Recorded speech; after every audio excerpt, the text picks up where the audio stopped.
कलाई को थोड़ी लचक दीजिए मिर्जा साहब, सारा खेल कलाई का है।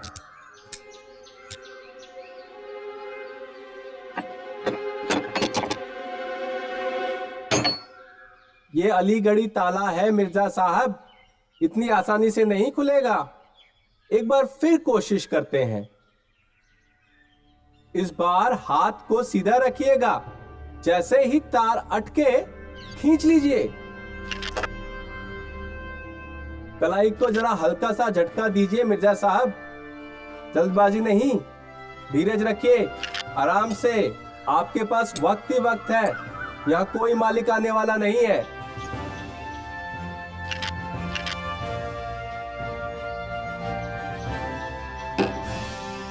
वाह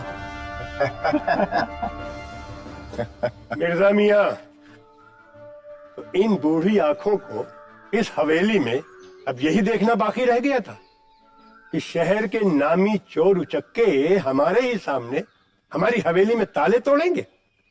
अरे इमाम मियां, रघुवीर प्रसाद अपने सारे गुनाहों से तौबा कर चुके हैं भाई। अभी ताले तोड़कर नहीं, सब्जियां बेचकर अपनी गुजर करते हैं। क्यों मिर्जा बेटे, चोर और नेवले की जात का कोई भरोसा नहीं, ये कब पलट कर वार कर दे कुछ पता नहीं लगता।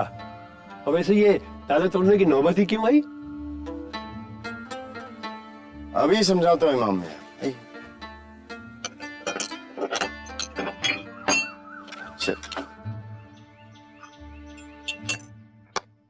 क्या है ना इमाम मियां, चलिए मैं आपको समझाता हूँ। आई कभी कभी कानून की हिफाजत के लिए भी बंद ताले तोड़ने पड़ते।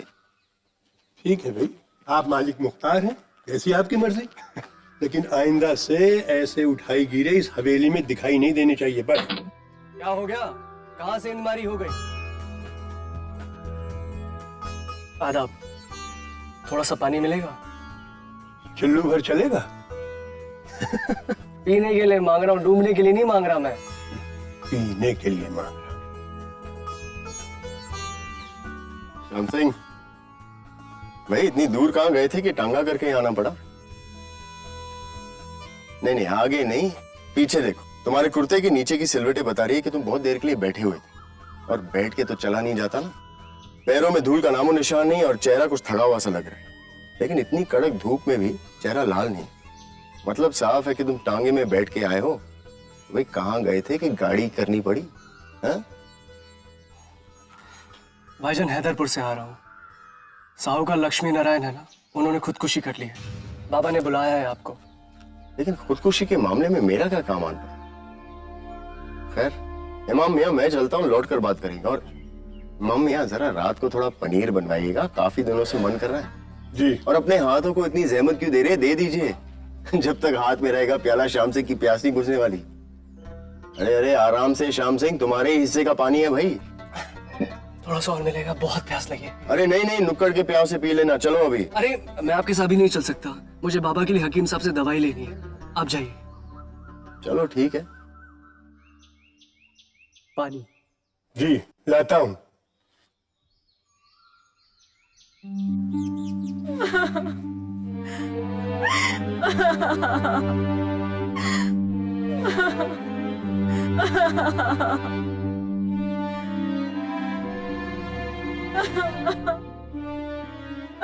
सब कर्मों का फल है कोतवाल साहब। बुढ़ापे में आदमी को अपनी सारी गलतियां जो है अपने सामने खड़ी दिखने लगती हैं। कोतवाल साहब, कर्ज देकर सूद के साथ साथ खून भी चूस लेते थे हमारे पिताजी। शायद ही दिल्ली में कोई ऐसा शख्स होगा जिन्होंने इनको बद्दुआ ना दी हो। अरे कुछ तो शर्म करो, जीते जी तो इनके ऊपर गीधों की तरह मंडराते रहे। कम से कम अब तो पीछा छोड़ दो अपने बाप का।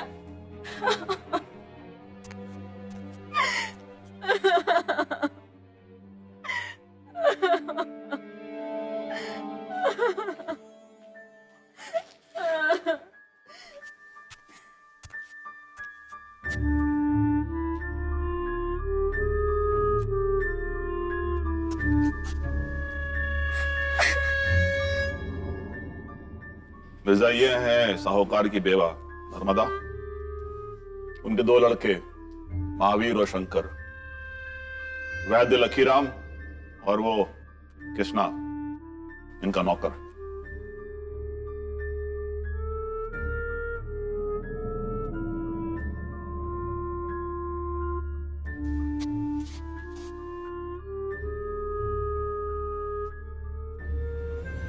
क्या कर रहे हैं आप?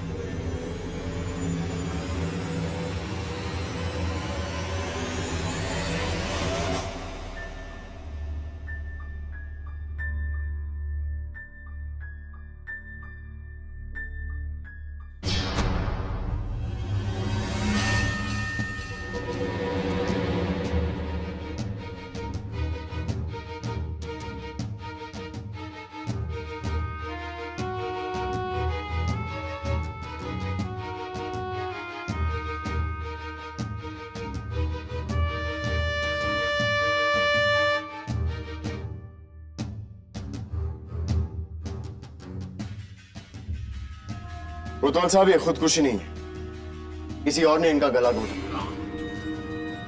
क्या बोल रहे हैं? क्या बकवास कर रहे हैं आप? साहूकार जी को इस रस्सी से सिर्फ लटकाया गया था, इनकी मौत पहले से ही हो चुकी।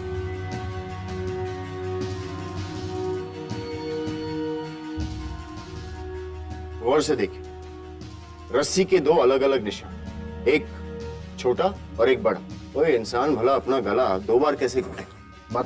मतलब साहूकार जी का गला घोटा गया और इस रस्सी से उन्हें यहां लटकाया ताकि मामला खुदकुशी का लगे। नामुमकिन। तहखाना तो अंदर से बंद था, हम दोनों ने मिलकर दरवाजा तोड़ा है, और कोई तहखाने में आकर दरवाजा अंदर से बंद करके बाहर कैसे चला जाएगा?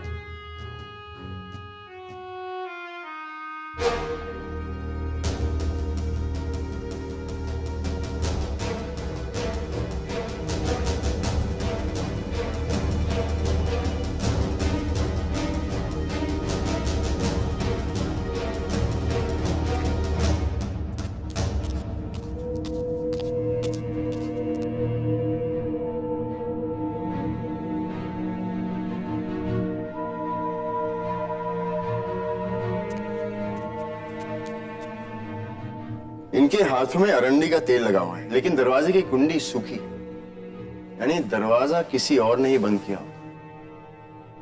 अरंडी के तेल गठिया के रोगी को दिया जाता है, लेकिन इतने पुराने रोगी के लिए फांसी का फंदा बनाना और ये कुंडी लगाना, ये तो पहलवानी का काम होगा। क्यों वैद्य जी, सही कह रहा हूं ना? 16 ने सही कहा आपने। साहूकार जी गठिया के मरीज थे, मैं आज इनकी नब्ज ही देखने आया था। ये मिले नहीं तो यहां वहां देखा, फिर तलाश करनी शुरू की तो यहां तहखाने का अंदर दरवाजा बंद देखकर लगा कि कहीं अंदर तो नहीं फंस गए, और फिर जब दरवाजा खोल के देखा तो यहां लटके हुए मिले। कोतवाल साहब, ये खुदकुशी का नहीं बल्कि सोची समझी कत्ल की साजिश का मामला है। कहीं तुम दोनों करम जलो नहीं तो मार के नहीं लटका दिया इन्हें? क्या बकवास कर रही है तू? अरे कोतवाल साहब, पागल हो गई है ये औरत। मैं पागल हो गई हूँ?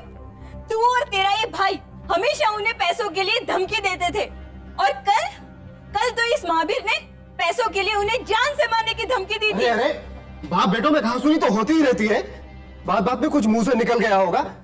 मैं अपने बाप को कभी नहीं मार सकता।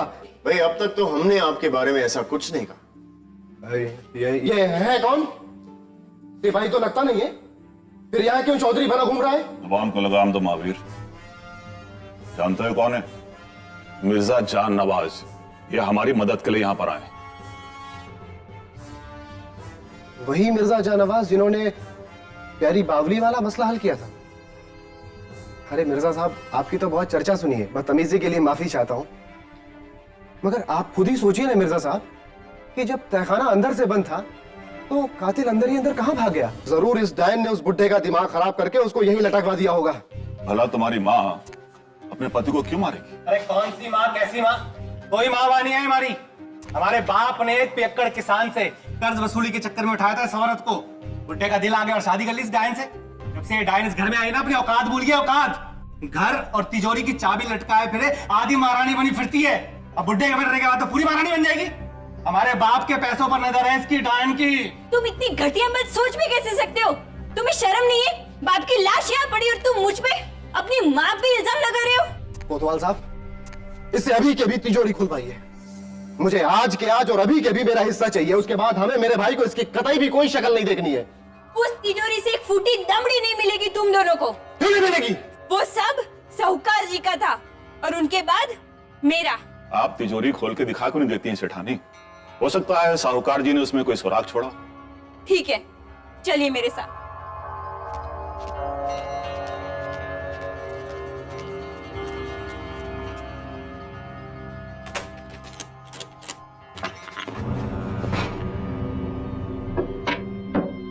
अरे खा गई, सारे पैसे खा गई है डायन। अरे कहाँ गए सारे पैसे? हमें पता होगा। तूने सारे पैसे चुकाए, तू बताएगा सब। ये ले हॉस्पिटल, ये ले, यहाँ रखे सारे पैसे। ये मुझ पे हाथ उठाएगी। संभाल लिया बेगम महावीर। ये भला कौन सा तरीका अपनी माँ से बात करने का? अरे कोतवाल साहब, आपसे कहा ना कोई मावा नहीं हमारी है, डायन कहीं की। मिर्जा, ये मिर्जा कहाँ गए? मिर्जा साहब ने महाभारत पहले ही सूंघ ली थी हुजूर।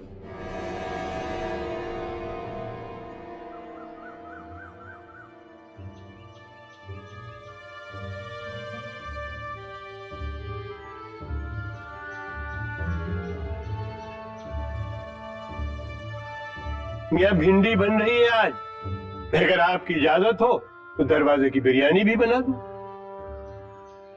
अरे बेटे बात क्या है, इतनी देर से लगे हुए हो दरवाजे के साथ। गठिया का मरीज उंगली पर बिना तेल लगाए कैसे दरवाजा बंद और खोल सकता है? हमारे मिर्जा मियाँ की माशूका अपनी खाला के यहाँ क्या चली गई, इनके लिए सारे दरवाजे ही बंद हो गए। अल्लाह ही बचाए इसी मोहब्बत से। भाई मैं तो कभी इतना धन नहीं कमाने वाला कि घर पर ही महाभारत शुरू हो जाए।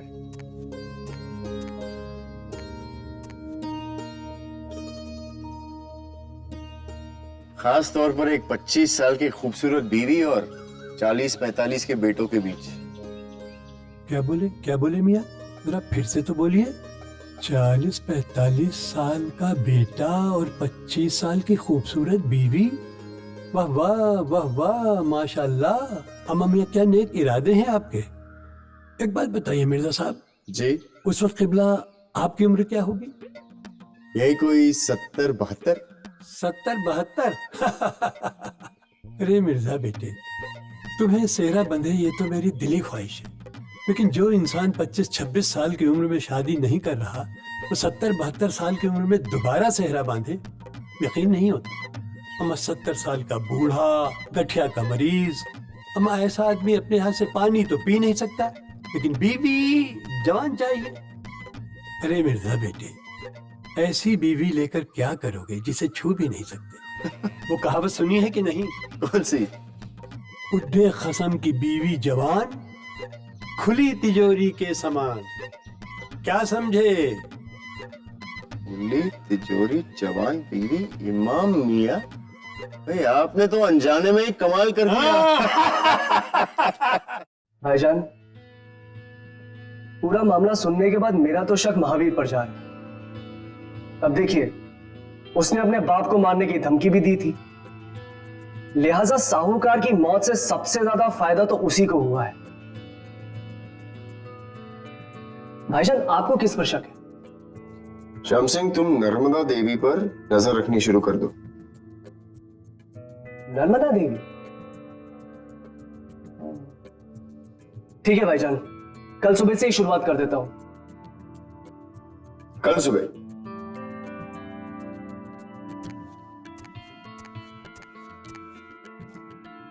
क्यों भाई, तुम इतने नाजुक हो कि तुम रात को बाहर नहीं निकल सकते? भाई अभी से लग जाओ काम पर, समझे? भाईजान, वो बात है कि बाबा को ना मेरा देर रात बाहर घूमना बिल्कुल पसंद है। श्याम सिंह, तुम्हें घूमना नहीं है बल्कि एक जगह रहकर नजर रखनी है तुम्हें। बाबा को मैं संभाल, फिलहाल तुम नर्मदा देवी को संभालो, ठीक है? जो हुक्म मेरे आका। अरे महावीर जी, आइए आइए आइए, बैठिए। माफी चाहता हूँ मिर्जा साहब, यूं अचानक यहाँ चला आया आपको बिना इत्तला किए हुए। अरे नहीं नहीं, कोई बात नहीं। अच्छा श्याम सिंह, तुम तो जानते हो कि इमाम मियाँ कुछ सब्जियां खरीदने गए, पानी तुम्हें पिलाना पड़ा। नहीं नहीं नहीं, तकल्लुफ मत कीजिए, उसकी कोई जरूरत नहीं है। मैं दरअसल मैं देखिए श्याम सिंह मेरा छोटा भाई है, अब इसके सामने कुछ भी कह सकते हैं। दरअसल मैं बहुत शर्मिंदा हूँ मिर्जा साहब, और इसीलिए आपसे की हुई बदतमीजी के लिए दोबारा माफी मांगने चला आया। चलिए, आपको माफ कर दिया। और कुछ? तो फिर ये भी ले लीजिए, मेरे पिताजी के कातिल को ढूंढने का मेहनताना। देखिए महावीर जी, आपके पिताजी के कातिल को तो मैं ढूंढ निकालूंगा, लेकिन मुझे लगता है मुझसे ज्यादा इसकी जरूरत आपको है। आपने अपना कुर्ता बहुत सहज कर रखा है।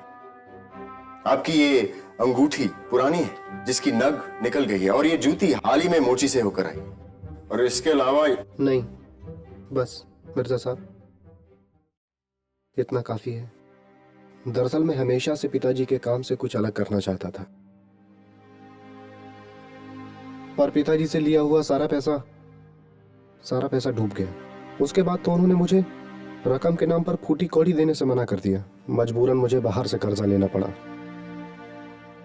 और अब उस कर्जे में मेरा बाल बाल डूबा हुआ है। मुझे उस कातिल को हर हाल में बेनकाब करना है। क्योंकि आपको लगता है कि आपके पिताजी के कातिल ने ही आपका सारा धन हड़पा है, और अगर आप हमारी मदद से उस तक पहुंच पाए तो आपका सारा धन वापस मिल जाएगा, और आपका जो भी कर्जा है सारा का सारा आप चुका पाएंगे। देखिए महावीर जी, आपके कर्जे के बारे में तो मैं कुछ नहीं कर सकता, लेकिन हाँ, आपके पिताजी के कातिल को मैं जरूर ढूंढ निकालूंगा, ये मेरा वादा रहा आपसे। अचानक यहाँ पर आकर आपको जो तकलीफ दी उसके लिए माफी चाहता हूँ। अब इजाजत दीजिए। महावीर जी, आप शायद कुछ भूल रहे हैं। मिर्जा साहब, बदतमीज हूं, गरीब हूं, मगर इतना बेगैरत नहीं हूं कि दी हुई रकम वापस लूं। नमस्ते।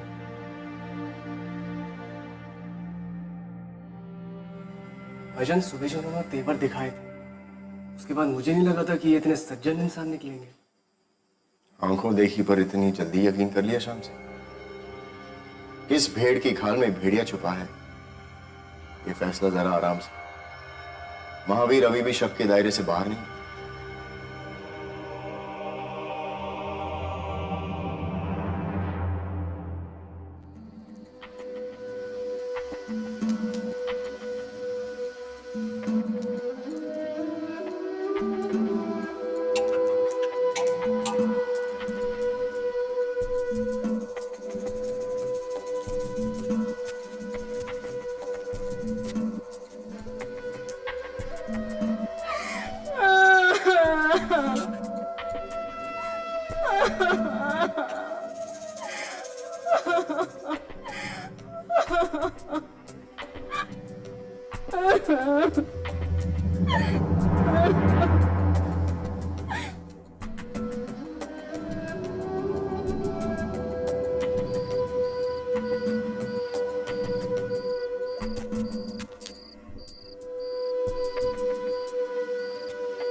कहाँ घुसे चले जा रहे हो मुंह उठाए हुए? तुम्हारे उस्ताद अल सुबह ही घर से निकल गए। क्या? वो इतनी सुबह सुबह उठ कैसे गए? अच्छा, तो ये तुम पूछ रहे हो? तो फिर वो कल रात फिर नहीं सोए। अच्छा, वो बता के गए वो कहाँ गए हैं? जी नहीं, हाँ, तुम्हारे लिए खत दे गए।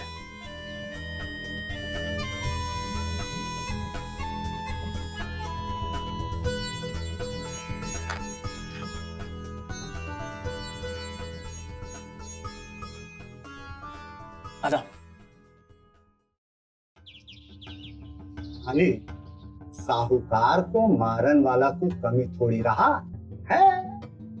साहूकार के बीवी और बालक ही तो साहूकार के संपत्ति के पीछे पड़ा रहा है।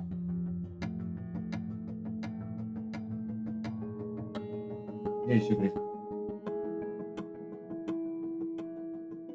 साहूकार का बड़ा बेटो कर्जा में डूबा रहा, और छोटा बेटा शंकर धोबी की बीवी से नए मटका करता रहा है।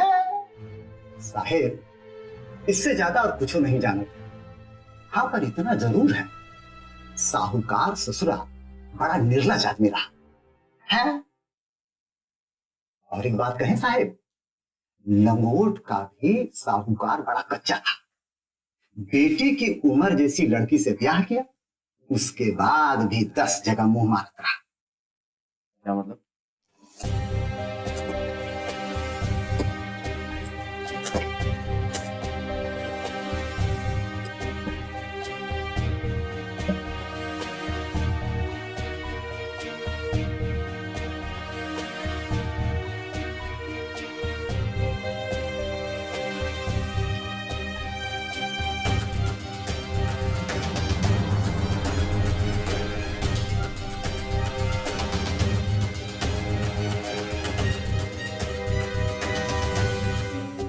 एक किसान रहो अवतार, साहूकार के कर्जे में डूबो भयो आदमी।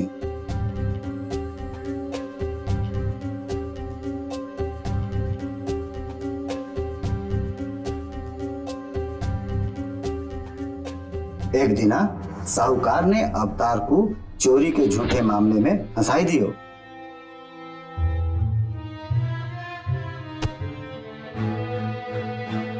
साहूकार ने अवतार की बीवी का जीना मुश्किल कर दिया। छोड़ दीजिए, मेहरबानी करके उनको छोड़ दीजिए, वो बेकसूर है। हमारे पति को मत ले जाइए, छोड़ दीजिए, छोड़ दीजिए।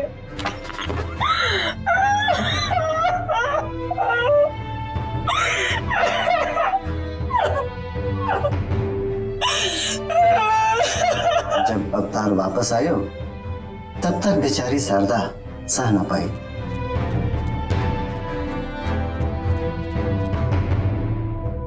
और बीवी के मरने के बाद अवतार भी जमुना मैया में छलांग लगा के जान दे दिया।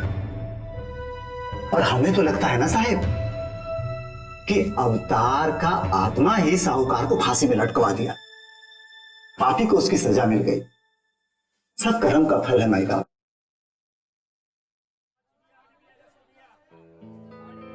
मुझे नहीं पता था कि भाईजान ये साहूकार इतना कमीना इंसान निकलेगा। अभी तो बहुत कुछ निकलना बाकी है शाम। अच्छा, नर्मदा देवी की कुछ खबर लाए? भाईजान, नर्मदा देवी का वैद लकी राम के साथ इश्क चल रहा है। मैंने खुद अपनी आंखों से देखा।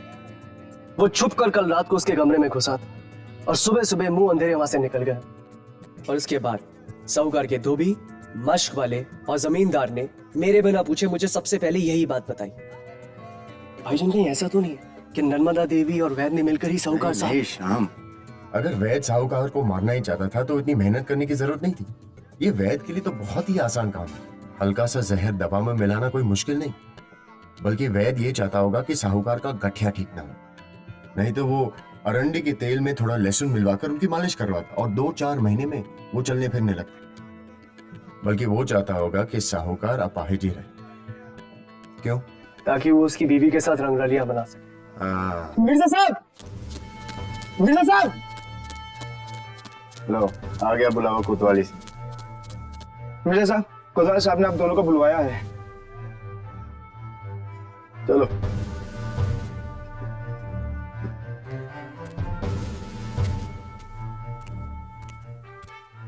आप इत्मीनान रखिए शंकर जी, मैं उनसे बात करूंगा।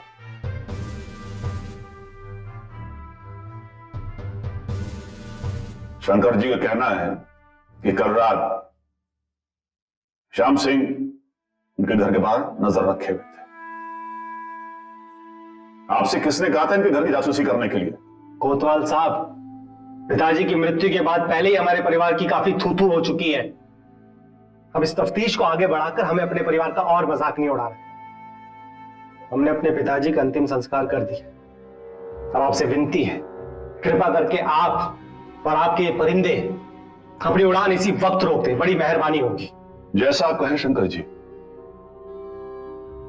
आप लोग अब कोई तफ्तीश नहीं करेंगे इनके पिताजी के कत्ल के सिलसिले में। कोतवाल साहब, कत्ल नहीं, खुदकुशी, खुदकुशी। जी हाँ, खुदकुशी। इजाजत चाहता हूं।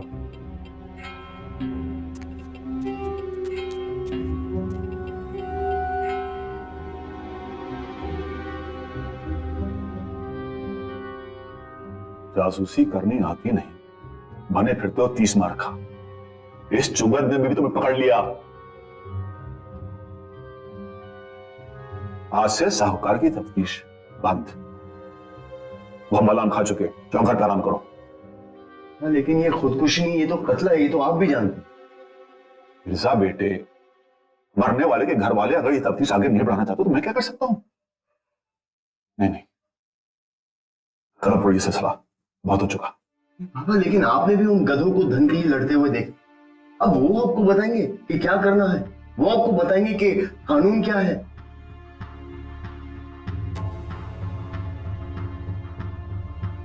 ठीक है, कल शाम को साहूकार की शोक सभा है, उससे पहले ये किस्सा सुलझ जाना चाहिए। अब इसके आगे मैं नहीं सुनूंगा, समझ गए?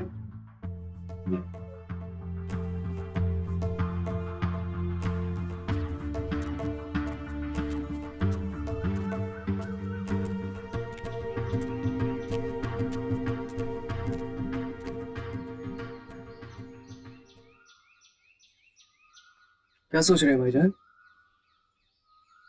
सोच रहा हूं कि तफ्तीश रोकने के पीछे शंकर प्रसाद की क्या मंशा हो सकती है। या तो उसे डर है कि उसकी सौतेली माँ का कच्चा चिट्ठा बाहर ना निकला, या फिर तफ्तीश रोककर वो किसी और बात पर पर्दा डालने की कोशिश कर रहा है। लेकिन जो भी, उसके किरदार में कुछ नए रंग नजर आ रहे। और सबसे बड़ी बात यह है कि वो इतनी रात गए वहां किस पर नजर रखने गया? भाईजान वो मेरे आने के बाद ही वहां पर आया हो, क्योंकि वैद्य जी के आने तक तो मैंने उनके घर पे नजर रखी ही हुई। मुझे जरूर नजर आ जाता हो। क्या ये बात पक्की है वो वहां वैद्य के बाद ही आया होगा? 100% पक्की है भाईजान। गली में कुत्ता तक नजर नहीं आ रहा था वहां। और भाईजान शंकर प्रसाद पर हमारा शक तो करीब करीब पुख्ता हो ही गया है, तो इस कवायद का क्या मतलब? श्याम सिंह, शक कोहरे की तरह होता है, यकीन के लिए सबूत चाहिए। हमें फिलहाल ये पता लगाना है कि हमारा कातिल अंदर से दरवाजा बंद करके बाहर कैसे निकल गया। आखिर खून करने के बाद ऐसी पहेली खड़ी करने का क्या मकसद रहा होगा उसका? भाईजान हम लोग दरवाजे पर अटक क्यों गए? मकसद तलाश रहे हैं। क्या ऐसा नहीं हो सकता कि कोई गुनाह बिना किसी मकसद के करे? शाबाश मेरे श्याम सिंह, तुम्हारी अक्ल काफी तेज दौड़ने लगी है। हाँ? अरे भाईजान, अरे भाईजान हुआ क्या है बताएंगे? श्याम सिंह, हमारा पूरा नजरिया गलत था। हम कातिल के कत्ल के मकसद के पीछे पड़े थे। तो ये कि यही हमारी गलती थी। अरे जैसा कि तुमने कहा कि अगर हमारा कातिल बेमकसद हो तो। पर भाईजान बंद दरवाजे का क्या?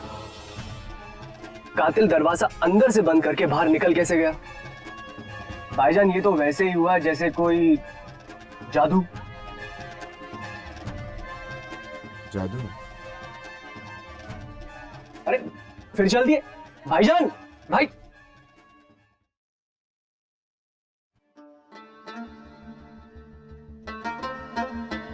ये कर क्या रहे हैं आप? पीर वहाब के दिए गए इस तोहफे के मार्फत कातिल तक पहुंचने की कोशिश कर। मैं देख रहा हूं, कभी आप ताला तोड़ने की जुगत में रहते हैं तो कभी मजारी बनने की। भाई अगर जासूसी रास ना रही हो तो परचून की ही दुकान खोल लीजिए, हम अच्छी चलेगी।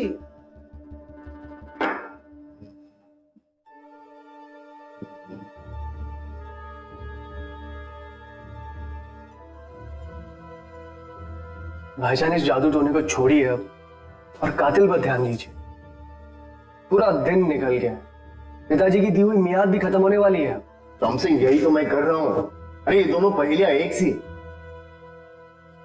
तहखाने में से गायब होने वाला कातिल और इस बक्से में से गायब होने वाली गेंद, एक को सुलझा लिया ना, दूसरी अपने आप समझ में आ जाएगी।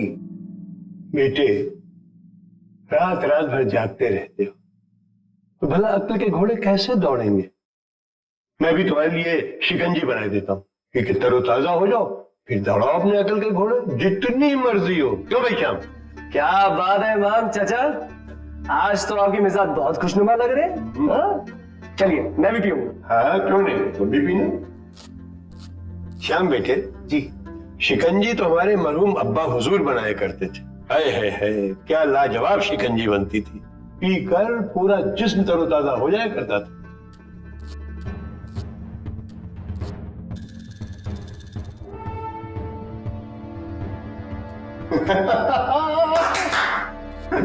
क्या हुआ भाई, बिना शिकंजी पिए ही इतने खुश हो रहे हो? हाँ?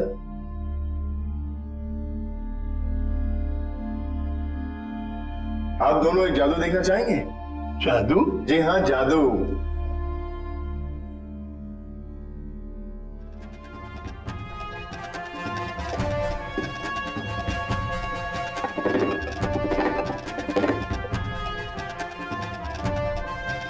अरे ये तो गायब हो गया। जी हाँ, वापस ले आओ।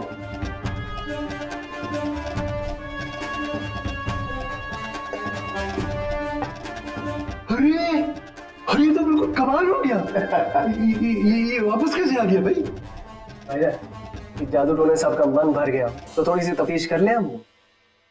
भाईजान, साहूकार की शोक सभा शुरू हो गई होगी, वक्त नहीं है हमारे पास अब। श्याम सिंह, तुम फिक्र मत करो। अरे तुम्हारे बाल सफेद हो जाएंगे और तुम्हारे चेहरे पर झुर्रियां आ जाएंगी। और इमाम मियां, कोई लड़की शादी नहीं करेगी इससे, क्यों?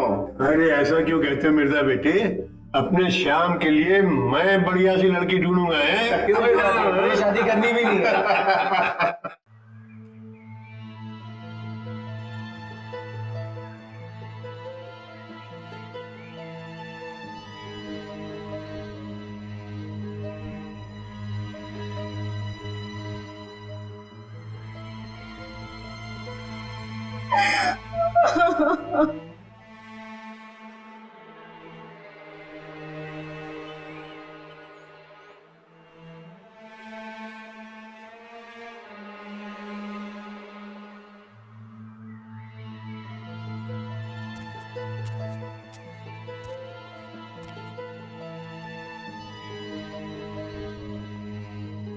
अरे भाईजान, यहाँ तो ताला लगा हुआ है, चलिए वापस चलते हैं।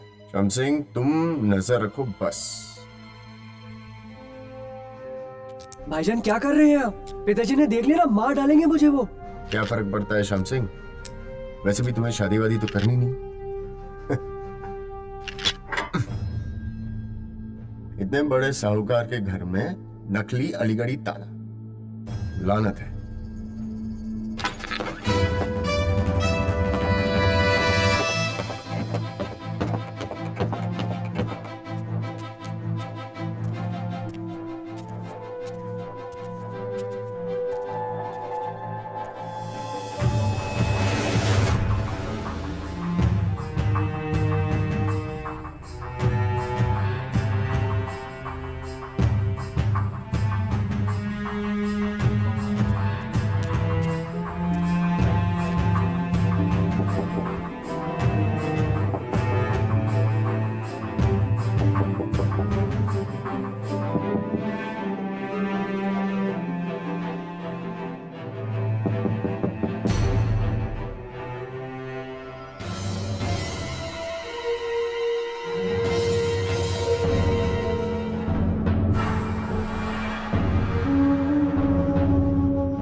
ये दीवार या कुछ खोखली सी है, इसे तोड़ने के लिए कुछ ला, जल्दी। जी।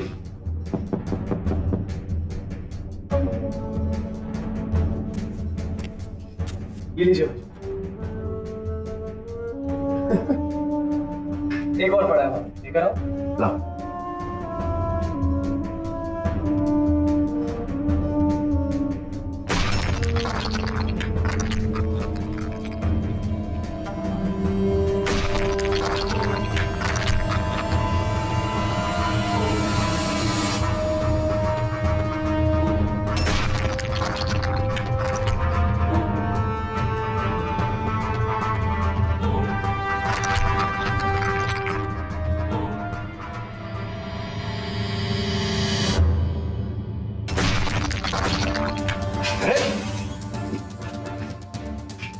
अरे कोतवाल साहब, आपके साहबजादे क्या बदतमीजी कर रहे हैं, रोकिए ने। मिर्जा, आखिर मामला क्या है?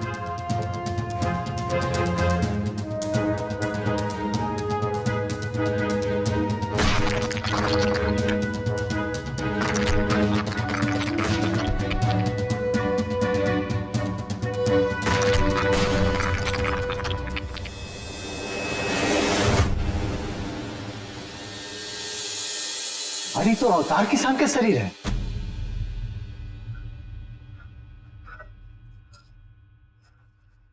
मिर्जा साहब, ये लीजिए आपका मेहनताना और इनाम।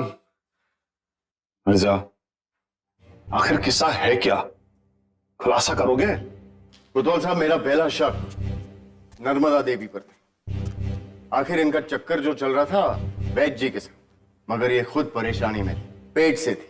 और ये तो कोई भी बता सकता है कि जो साहूकार चल फिर नहीं सकते, ये उनका बच्चा कतई नहीं होगा।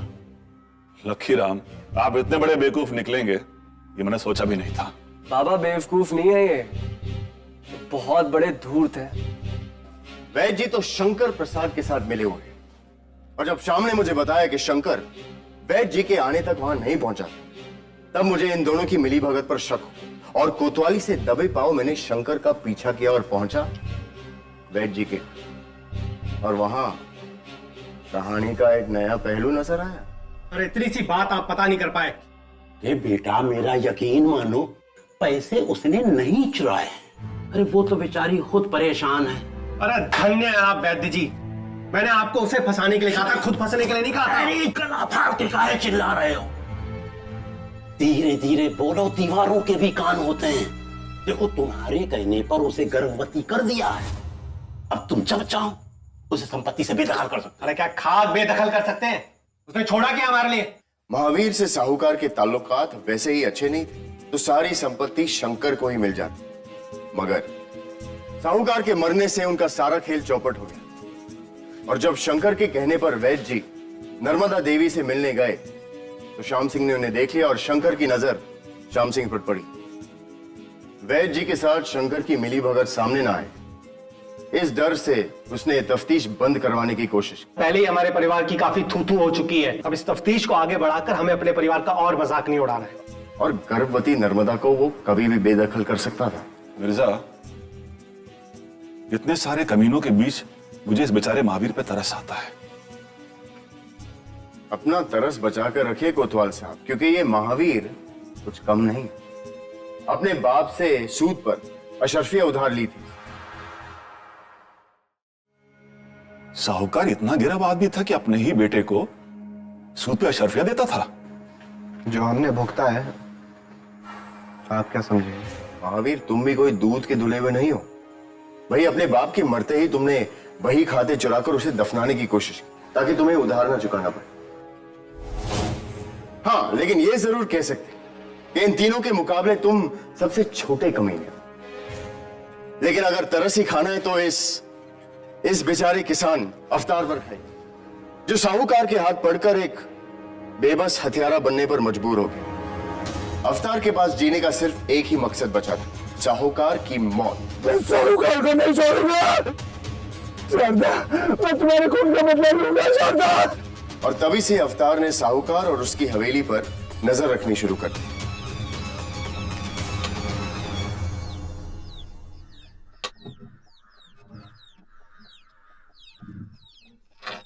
चलो।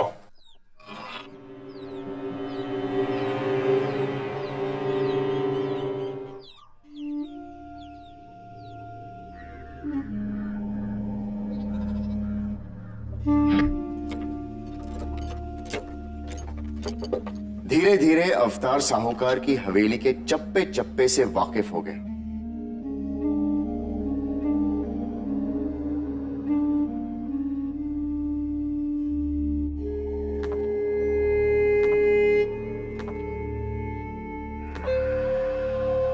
अब तक अवतार समझ चुका था कि साहूकार अपना धन कहां छुपाता है।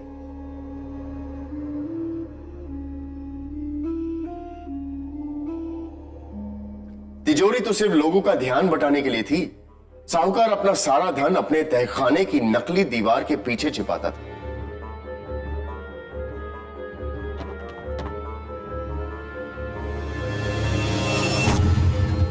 मिर्जा, साहूकार को तो गठिया था ना, फिर वो ईंटें दीवार से कैसे निकालता होगा? साहूकार हर चीज का ध्यान रखता था। शुरुआतें ईंटें नकली थी और सिर्फ उंगली के हिलाने से बाहर निकल आती थी। साहूकार अपने लालच में इतना अंधा हो गया था कि पीछे से आती हुई मौत भी नहीं देख पाया।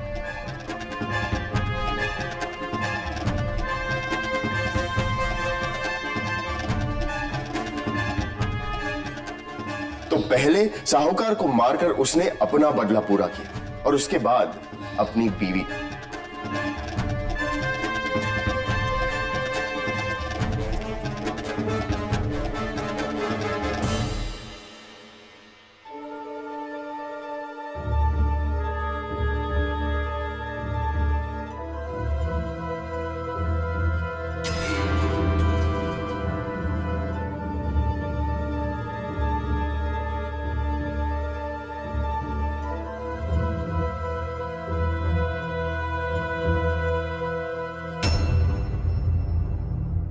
इसीलिए अवतार ने साहूकार को 2 बार मारा। पहले उनका गला घोटा और फिर उन्हें फांसी दी। बिल्कुल। और अब अवतार के पास जीने के लिए कोई मकसद नहीं बचा था। उसने साहूकार के इन खूनी अशरफियों के साथ जहर लेके खुद को भी इस दीवार के पीछे हमेशा के लिए कैद कर दिया।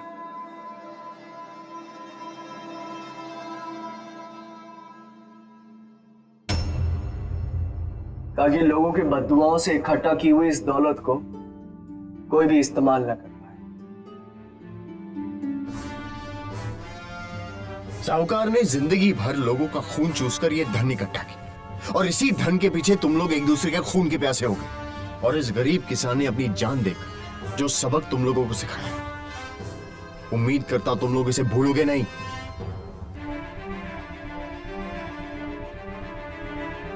कोतवाल साहब, ये मसला शाम ढलने से पहले ही सुलझ गया।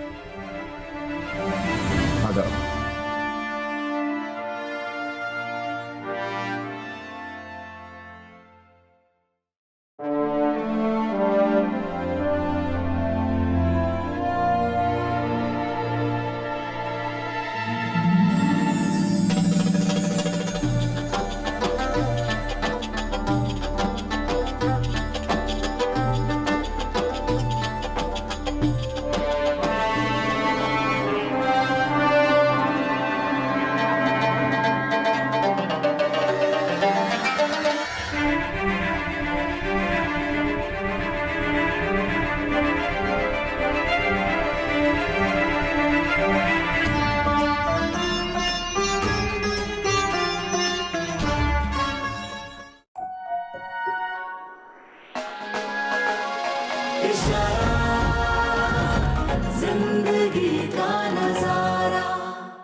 Like, share, subscribe and click on the bell icon to never miss an update from Ishara.